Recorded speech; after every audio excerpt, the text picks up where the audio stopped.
Bell's palsy, this is maybe defined as acute one-sided, so acute unilateral idiopathic facial paralysis.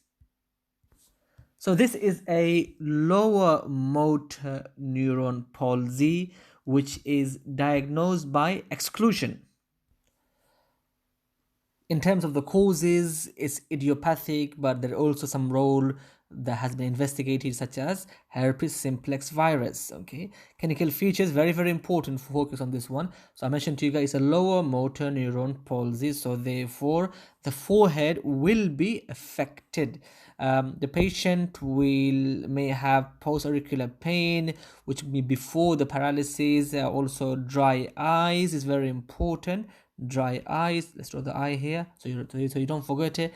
Dry eye, and let's draw the ear here, because it causes hyperacusis. What is hyperacusis? It's when a patient say this is a condition that affects how you perceive the sound. So for example, you experience a heightened sensitivity to a particular sound that are normal for other people. So basically, things are too loud for you, in other words. Okay. So again, let's go back again. Clinical features. So lower motor, so one-sided, so face here, one side.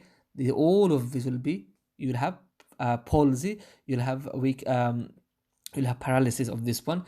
Very important. Forehead is affected. Why is the forehead being, am I saying it again and again? It's because of the fact that if I can draw the face here, and let's draw the forehead here, this is half of the face. So imagine you have this side will be paralysis, and this is the forehead paralysis as well.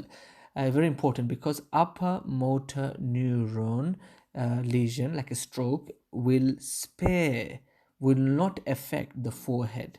Because if you go more detail, it's because of the fact that basically it's got two innervation. So the upper motor neuron for forehead comes from both sides of the brain, from the right side and the left side. So if you have stroke here, at least the other side is working. So that's just a small explanation. Hope that makes sense. But generally, the key thing is here: upper motor neuron lesion spares the forehead.